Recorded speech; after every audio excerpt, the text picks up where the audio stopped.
up, guys? It's your girl, TheSwaggieBum, and I am back with another YouTube video. In today's video, I'm going to be sharing my tips on how I stay productive when working from home. I know right now with the coronavirus, our country and our world is in a state of crisis. A lot of companies, thankfully, have been able to send people home to work from home, their employees. I know some people have not been as beneficial to be granted that access, but I just want to share a few tips on how to stay productive when you are working from home. If you guys don't know, I did work from home for a job for about a year and a half, maybe less than that, maybe more like a year. The transition was hard for me at first because it sounds really good at first, right? It's like, oh, I get to work from home, I get to work in my PJs, I get to work in my bed, I get to eat all I want, I get to, do all the things. But in all actuality, working from home tends to be really hard. I remember it was really hard for me because I would spend days not going outside and not even realizing, unless I was like going to the gym, I wasn't as social with my friends. Sometimes you feel like you can call people any time of the day, but you forget that they're at work. So you can't really speak to them at any time. And I really had to learn to be disciplined in the fact that I did my job, but then I worked 5 to 9 as well. That's when I came up with my blog. That's when I decided that I wanted to be more active on social media, using my platform to showcase my style and show people how to dress for less and things like that. Because I had all this time, it felt like being home. So I really want to say, first of all, take the time out to think about what it is that you want to do. Even if your career is your dream and your passion and you feel fulfilled in it, think of other creative ways to make money or to be like a therapy to you. I just started getting into painting, which is very soothing and calming. So it's more than just income. It's just really about what makes you happier as a person. So right here, I have my handy dandy notebook, and I'm going to share with you guys my top 7 ways to stay disciplined when working from home. So first of all, once I wake up in the morning, I definitely like to thank God. If you don't believe in God or Jesus or Muhammad or whatever, if you're not a religious person, maybe you believe in a divine power, maybe you believe in a higher power. And I just like to wake up every day and say thank you to whoever it is that is looking out for me, whether it be my angels, the people that have died, but definitely love me. I definitely like to wake up and just say thank you to them for opening my eyes that morning, allowing me to walk, allowing me to be healthy, allowing me to wake up in a home.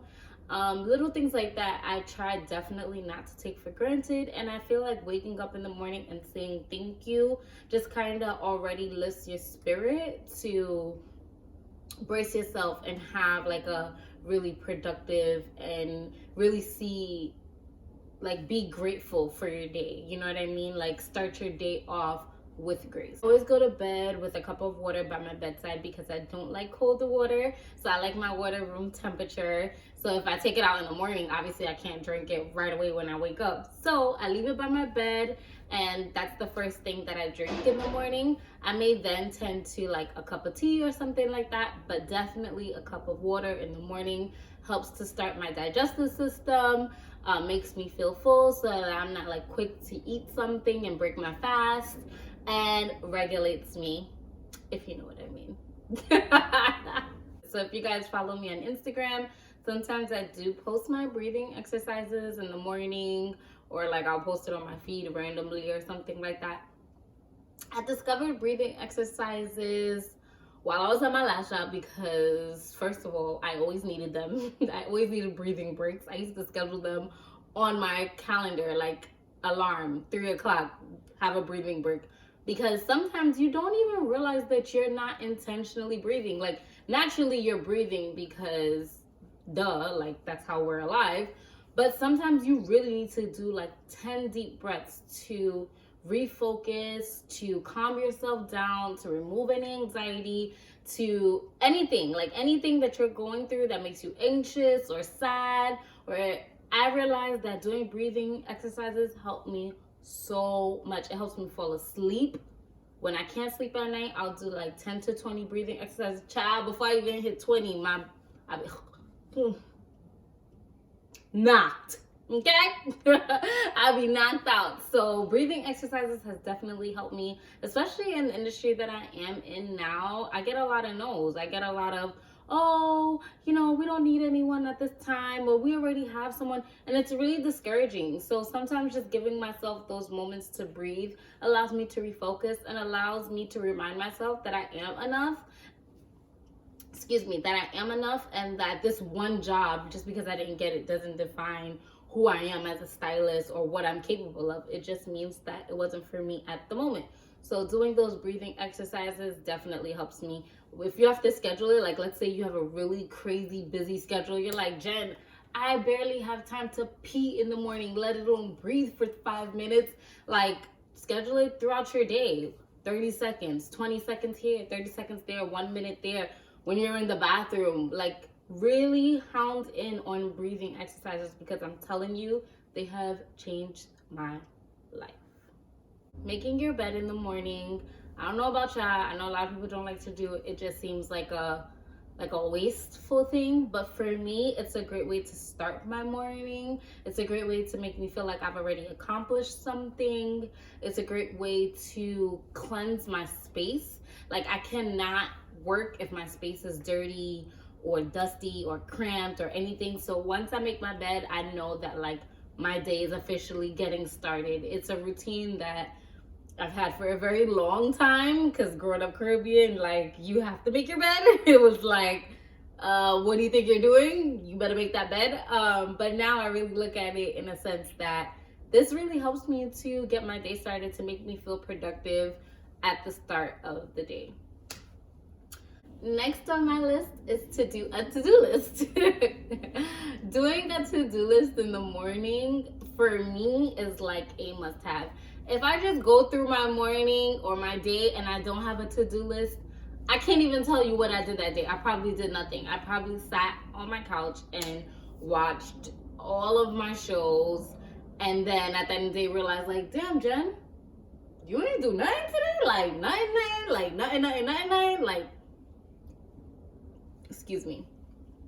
So writing a to-do list definitely helps me. Even on my to-do list, even after I already made my bed, I'll put make my bed just so I can check it off, so that I feel better about myself. It might be weird, but it definitely helps me to feel like I'm getting things done. But writing a to-do list kind of also keeps me balanced. I like to write like times. So 9 a.m. you're shooting your YouTube video. 10 a.m. start editing, 11 take a break for a snack, 12 and that's really how I break down my to-do list for a day. Especially as a freelancer, I'm not always doing a gig, so sometimes I'm home for 2-3 days at a time. And if I don't have a schedule, I really don't know what to do with myself. So having a schedule allows me to stay disciplined, and it also allows me to make sure that I'm doing all the things that I need to do to keep my goals intact and to make sure I'm getting them done. So whenever I do decide to break my fast, whether it be 11 or 12, sometimes I won't eat till as late as 1. I always make sure that my first meal is a healthy meal, whether it be like boiled eggs with like grapefruit or a smoothie or whatever. My first meal is a healthy meal. It makes me feel better. It makes me feel energized. If I try to eat like something crazy, like if it's a weekday and I'm like eating pancakes in the morning, me and the couch is best friends. I ain't going nowhere. I'm laying in bed. So it does not work for me. So I always have to eat a healthy breakfast. I may slip up and eat something more unhealthy, like rice or something for dinner. But that's at the end of the day. I ain't got to worry about, my to-do list no more, because mostly everything is already accomplished. So definitely starting my day off with a healthy breakfast and tea in the morning. After I drink my water, I break my fast, everything is all good. Starting with a healthy breakfast always helps to keep me motivated. It stimulates my mind.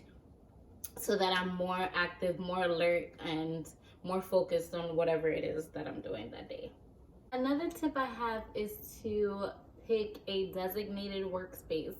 I find that creating a workspace helps my mind to connect to it, and it also almost makes you feel like you're in an office setting, so that you know whenever you're sitting here, it's work mode. You know what I mean? It's like, it's different from your bed where it's nice and cozy and you want to wrap up under the covers. It's different from laying on your couch and hammering out work on your laptop. And that may work for some people, but for me, having a designated workspace helps me to focus and realize, like, okay, Jen, playtime's over, you're about to do some work, sit here, TV's off, radio is on, maybe I might listen to my iPod or podcast or something like that. But just sitting at my desk, my work desk, every day allows me to connect and realize, like, all right, time to get work done.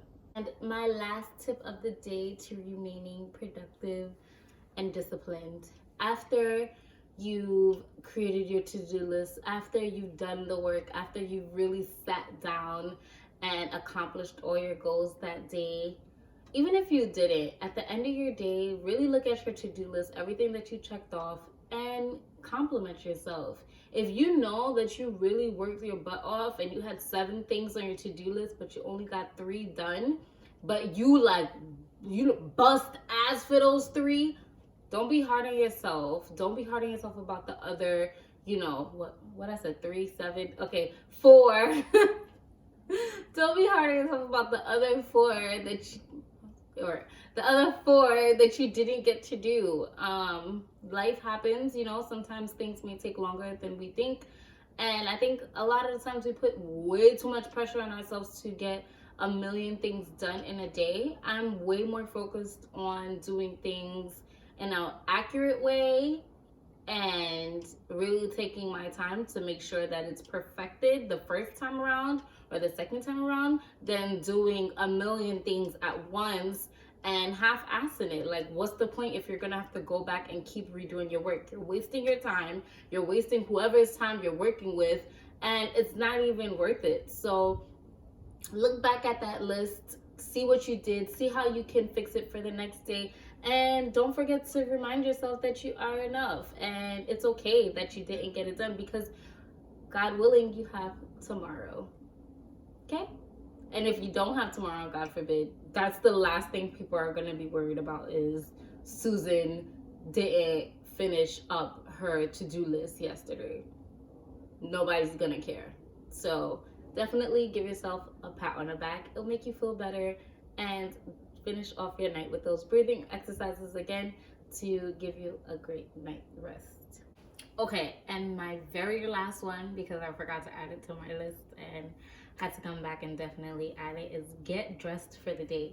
And I'm not saying that you gotta put on your silk blouse and pencil skirt, but definitely, put on maybe a nice pair of tights and a button-down shirt, or like something like this, a big t-shirt and some jeans. But getting dressed for the day and getting out of your pajamas will definitely help you to realize that you're starting your day, even though you're not going anywhere. It definitely helps to, I don't know what it is with your brain that connects with these things, but it almost sends a message to your brain that it's work time. And so getting dressed will definitely help you to be more proactive and getting the job done for the day. All right, that's it. I swear, that's it. All right, guys, that is a wrap for today's video. I hope that you guys enjoyed my 7 ways of staying focused, disciplined, and determined while also being productive when you are working from home. Hopefully you learned something from this video, and if you did, I'd love to hear what it was. Leave a comment below so I can know what you were feeling. Don't forget to like and subscribe, and hit that little notification bell in the corner so that you can get notifications every time I post a new video. Thank you for watching. Stay safe, y'all.